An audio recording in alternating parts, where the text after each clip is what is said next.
Hi friends, welcome to my channel. இன்றைக்கி வந்து நல்ல ஒரு ஹெல்த்தியான ரெசிபி தான் ஃப்ரெண்ட்ஸ் உங்கள் கூட ஷேர் பண்ண போகிறேன். மார்னிங், ஆஃப்டர்நூன், நைட்டு 3 வேளைக்குமே என்னென்ன ஃபுட்டு பண்ணினேன் அப்படின்றத தான் இந்த விலாகில் வந்து நான் ஷேர் பண்ண போகிறேன். இன்றைக்கி வந்து ஒரு குக்கிங் விலாக் மாதிரி தான் இருக்கும். வாங்க ஃப்ரெண்ட்ஸ், வீடியோக்குள்ளே போகலாம். நான் இன்றைக்கி வந்து ஜவ்வரிசி வச்சு தான் உப்புமா பண்ண போகிறேன். ரொம்ப ரொம்ப ஹெல்த்தியான ஃபுட்டு இது. அதுக்கப்புறம் வந்து நம்ம விரதம் இருக்கும்பொழுது இதை நம்ம சாப்பிட்லாம். 2வது வந்து நார்த்து சைடு வந்து இது ரொம்ப ஃபேமஸான ஒரு ஃபுட்டு. வாங்க ஃப்ரெண்ட்ஸ், எப்படி பண்ணுறதுன்னு பார்க்கலாம். நைட்டே ஜவ்வரிசியை வந்து ஊற வச்சு எடுத்து வச்சுட்டேன்.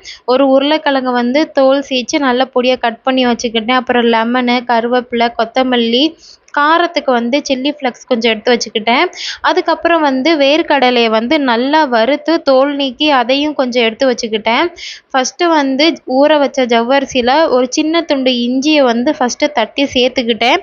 அதுக்கப்புறம் வந்து கொஞ்சம் அந்த சில்லி ஃப்ளெக்ஸ் இருந்ததில் அதையும் கொஞ்சம் சேர்த்துட்டு, நான் வந்து வேர்க்கடலை வந்து ஒரு 2 கைப்பிடி அளவு வந்து நல்லா நுணுக்கி சேர்த்துக்கிட்டேன். நீங்கள் வேணும்னா மிக்ஸி ஜாரில் வேணும்னா கூட அடித்து நம்ம சேர்த்துக்கலாம். அதுக்கப்புறம் கொஞ்சம் உப்பு, மஞ்சத்தூள் போட்டு நல்லா இந்த மாதிரி மிக்ஸ் பண்ணி வச்சுக்கிட்டேன். ஏன்னா இந்த மாதிரி ரெடி பண்ணி ஒரு 5 நிமிஷம் அப்படியே விட்டோம்னா நல்லா கொஞ்சம் ஊறி நல்லா இருக்கும். அதுக்கு தான். அதுக்கப்புறம் வந்து அடுப்பை ஆன் பண்ணிவிட்டு பாத்திரம் வச்சு எண்ணெய் ஊற்றி சூடானதுக்கப்புறம் கொஞ்சம் கடுகு, அதுக்கப்புறம் கடலைப்பருப்பு, அது போக அதுக்கப்புறம் கொஞ்சம் உளுந்தம்பருப்பு, கொஞ்சம் ஜீரகம் இதெல்லாம் சேர்த்து நல்லா கொஞ்சம் பொரிய விடணும். பொரிஞ்சதுக்கப்புறம் நம்ம வந்து கொஞ்சம் கருவேப்பிலை சேர்த்துக்கலாம். கருவேப்பிலை சேர்த்ததுக்கு அப்புறம் நம்ம சின்ன சின்னதாக கட் பண்ணி வச்சுருக்க உருளைக்கிழங்கு வந்து தண்ணி சேர்க்காம அந்த எண்ணெயிலே நம்ம அப்படியே வேக விட்டுறலாம். நல்லா வெந்துடும். நம்ம தண்ணி எதுவும் சேர்க்க தேவையில்லை. அந்த எண்ணெய் சூட்டிலே ஒரு 5 நிமிஷம் அப்படியே மீடியம் ஃப்ளேமில் வச்சு கிளறி விட்டோம்னா நல்லா வெந்துடும். உருளைக்கிழங்கு வெந்ததுக்கப்புறம் நம்ம மிக்ஸ் பண்ணி வச்சுருக்க அந்த ஜவ்வரிசியை வந்து நம்ம இது கூட சேர்த்துக்கலாம். நீங்கள் வந்து வேணும்னா மிக்ஸி ஜார்லேயே வந்து இஞ்சி, பச்சை மிளகாய், அதுக்கப்புறம் வந்து வேர்க்கடலை இதெல்லாம் கொரப்பாக அரைச்சி சேர்த்து கூட நீங்கள் வந்து மிக்ஸ் பண்ணிக்கலாம். நான் வந்து அப்படியே டைரெக்டாக நான் வீடியோவில் காமிச்ச மாதிரி பண்ணி இப்போ வந்து ஆட் பண்ணிட்டேன். இதை வந்து அடுப்பை வந்து மீடியம் ஃப்ளேம்லேயே வச்சு நம்ம இந்த மாதிரி கிண்டிட்டு இருக்கலாம். தேவையான அளவு உப்பு நம்ம இப்போ சேர்த்துக்கலாம். ஒரு 5 நிமிஷம் அதை மூடி போட்டு வச்சுட்டு நம்ம அப்பப்போ அதை எடுத்து லேசாக கிளறி விடணும். ஏன்னா கொஞ்சம் அடி பிடிக்கிற மாதிரி இருக்கும். அது நல்லா வெந்ததுக்கப்புறம் அதோட ட்ரான்ஸ்ஃபர் ஆனது உங்களுக்கு நல்லாவே தெரியும். நல்லா அந்த கண்ணாடி பதத்துக்கு வந்து வெந்து வந்துடும். அந்த அளவு வந்துருந்துச்சுன்னா அது நல்லா வெந்துருச்சுன்னு அர்த்தம். கண்டிப்பாக அதை நீங்களும் ட்ரை பண்ணி பாருங்கள். அதுக்கப்புறம் வந்து ஃபைனலாக கொத்தமல்லி இலை தூவி நல்லா மிக்ஸ் பண்ணிக்கலாம். மிக்ஸ் பண்ணிக்கிட்டு இப்போ வந்து நம்ம கொஞ்சம் அந்த புளிப்பு டேஸ்ட்டுக்காக ஒரு 1/2 லெமனை வந்து கட் பண்ணி கொட்டையெல்லாம் ரிமூவ் பண்ணிவிட்டு நான் இப்போ வந்து ஒரு 1/2 லெமன் வந்து இதில் சேர்த்துக்கிறேன். அந்த விதையெல்லாம் ரிமூவ் பண்ணிவிட்டு நம்ம சேர்த்துக்கலாம். அதையும் நல்லா இந்த மாதிரி மிக்ஸ் பண்ணிட்டா அவ்வளோதான் ஃப்ரெண்ட்ஸ், டேஸ்டான நம்மளுடைய ஜவ்வரிசி உப்புமா வந்து ரெடி ஆயிரும். இதை வந்து எல்லாருமே சாப்பிட்லாம். மார்னிங் பிரேக்ஃபாஸ்ட்டுக்கு வந்து நான் இது தான் பண்ணியிருந்தேன். விரதம் இருக்கும் பொழுதும் இது சாப்பிட்லான்னு இந்த சைடு நார்த் சைடு இருக்கிறவங்க சொன்னாங்க. முன்னாடிலாம் எனக்கு தெரியாது. இந்த ரெசிபி வந்து நான் இதோட 3rd டைம் வந்து ட்ரை பண்ணுறேன். நல்லா இருந்தது. ஃபஸ்ட்டு 2 டைம் ட்ரை பண்ணி எப்படி இருக்குன்னு பார்த்துட்டு தான் டேஸ்ட்டு நல்லா இருந்ததும் அப்புறம் உங்களுக்கு கூட நான் ஷேர் பண்ணிக்கிட்டேன். இது வந்து லஞ்சுக்கு பண்ணினது. பச்சை பயிறு இருக்குல்ல, பச்சை பாசிப்பயிறு, அதை வச்சு நான் பண்ண போகிறேன். நான் வந்து என்கிட்ட அது கொஞ்சம் உடஞ்சது தான் இருந்தது. முழு பயிராக இருந்தால் இன்னும் நல்லா இருக்கும். நான் வந்து இதை காலையிலே ஊற வச்சுட்டேன். அதனால் மத்தியானத்துக்கு வந்து நல்லா ஊறி இருந்தது. அப்போது நம்ம குக்கரில் வந்து நம்ம ஊற வச்சிருந்த அந்த பச்சை பயிரை சேர்த்துட்டு அது கூட கொஞ்சம் வெங்காயம், கொஞ்சம் தக்காளி, கொஞ்சம் பச்சை மிளகாய் எல்லாம் போட்டுட்டு தேவையான அளவு உப்பு, கொஞ்சம் மஞ்சத்தூள், கொஞ்சம் ஜீரகம், அதுக்கப்புறம் வந்து காரத்துக்கு வேணும்னா நீங்கள் லைட்டாக வத்தல் தூள் கூட சேர்த்துக்கலாம். நான் வந்து பசங்களுக்கும் கொடுக்கணும் அப்படின்றதுக்காக நான் வந்து வத்தல் தூள் சேர்க்கலை. ஜீரகம், மிளகு, மஞ்சள் தூள் மட்டும் போட்டுட்டு நல்லா அப்படியே கிளறி விட்டுட்டு காரத்துக்கு வந்து கொஞ்சம் பச்சை மிளகாயும் சேர்த்துருந்தேன்.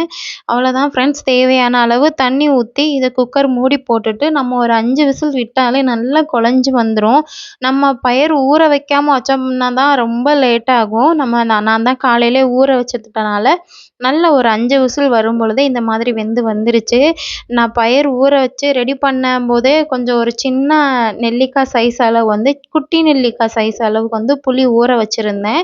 அந்த ஊற வச்சதையும் நல்லா கரைச்சி இந்த மாதிரி சேர்த்துக்கிட்டேன்.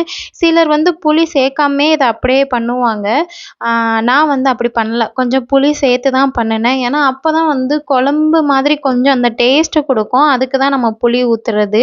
புளி ஊற்றி நல்லா இந்த அளவுக்கு கொதி வந்ததுக்கு அப்புறம் நம்ம தாளிப்பு கொடுத்துடலாம். எண்ணெய், கடுகு, அதுக்கப்புறம் கொஞ்சம் பூண்டு, அதுக்கப்புறம் கருவேப்பிலை, 2 மிளகாய், அப்புறம் நம்ம வந்து கொஞ்சம் பெருங்காயத்தூளும் சேர்த்து நல்லா இதை தாளித்து ஊற்றிட்டோன்னா நல்லா டேஸ்ட்டாக இருக்கும். இதை வந்து நம்ம சாதத்துக்கும் வச்சு சாப்பிட்லாம், இட்லி, தோசை, சப்பாத்திக்குமே இதை வச்சு சாப்பிட்லாம். நல்ல டேஸ்ட்டாக இருக்கும்.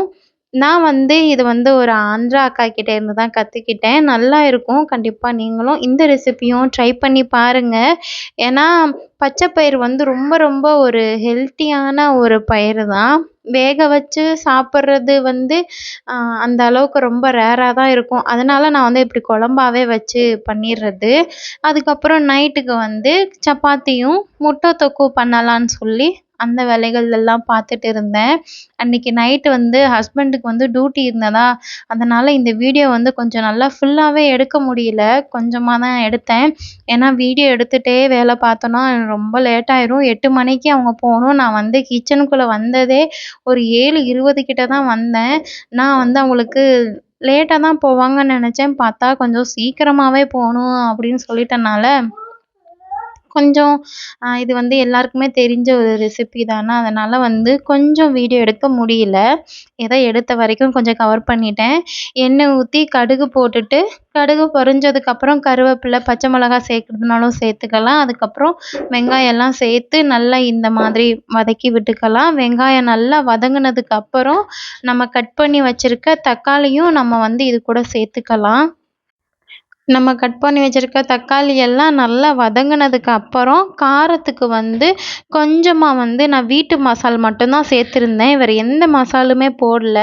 நாங்கள் வீட்டிலே ரெடி பண்ணியிருந்த அந்த மசால் மட்டும் போட்டுட்டு, உங்களுக்கு வேணும்னா நீங்கள் வந்து கொஞ்சம் கரம் மசால், வத்தல் தூள், அப்புறம் சில்லி பவுடர், மிளகுத்தூள் இந்த மாதிரி கூட கொஞ்சம் காரத்துக்கு சேர்த்துக்கலாம்.